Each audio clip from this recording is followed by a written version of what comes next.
നിങ്ങൾ എനിക്ക് ഈ തൃശ്ശൂർ തരണം. ഈ തൃശ്ശൂർ ഞാനിങ്ങ് എടുക്കുക. കെ കരുണാകരനുമായുള്ള അടുപ്പത്തിലൂടെയാണ് കേരള രാഷ്ട്രീയം സുരേഷ് ഗോപിയുടെ പേര് ചർച്ച ചെയ്തു തുടങ്ങിയത്.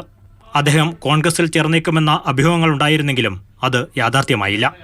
സാമൂഹ്യ സേവന മേഖലകളിലെ ഇടപെടലുകളിലൂടെയും ടെലിവിഷൻ ഷോകളിലെ മാനുഷിക മൂല്യമുള്ള പെരുമാറ്റങ്ങളിലൂടെയും സുരേഷ് ഗോപി പതിയെ ജനഹൃദയങ്ങൾ കീഴടക്കി. BJP സുരേഷ് ഗോപിയെ രാജ്യസഭയിലെത്തിച്ചു. 2019 ലോക്സഭാ തെരഞ്ഞെടുപ്പ് വന്നപ്പോൾ തൃശൂരിൽ അവതരിപ്പിച്ചു. വൈകിയാണെത്തിയതെങ്കിലും സുരേഷ് ഗോപി വരവറിയിച്ചു. എനിക്ക് വേണം ഈ തൃശൂർ.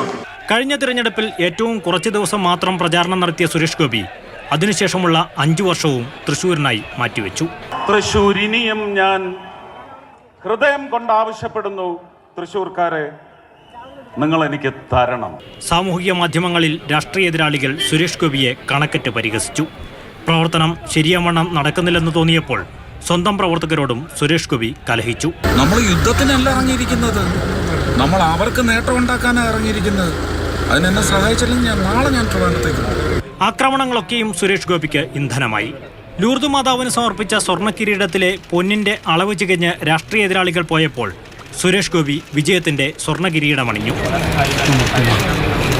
സുരേഷ് ഗോപി കടുത്ത മത്സരം കാഴ്ചവെക്കുമ്പോൾ മതേതര വോട്ടുകൾ ഏതെങ്കിലും ഒരു മുന്നണിയിലേക്ക് കേന്ദ്രീകരിക്കപ്പെടുമെന്ന കണക്കുകൂട്ടലുകളെല്ലാം തൃശൂരിൽ പിഴച്ചു. 8 മണി വരെ വിരിഞ്ഞോട്ടെ, 8 മണി കഴിഞ്ഞാൽ വാടും. ചുമ്മാ അങ്ങോട്ട് പറയണം.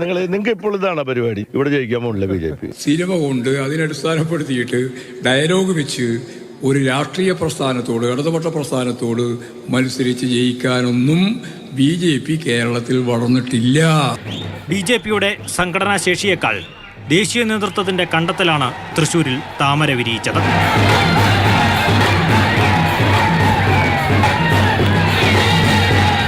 തൃശ്ശൂർ ഞാൻ ഇപ്പോഴും എടുത്തിട്ടില്ല.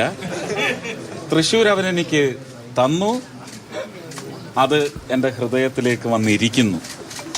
ഇനി ഞാൻ അതെടുത്ത് തലയിൽ വെക്കും. News desk, Mathrubhumi news.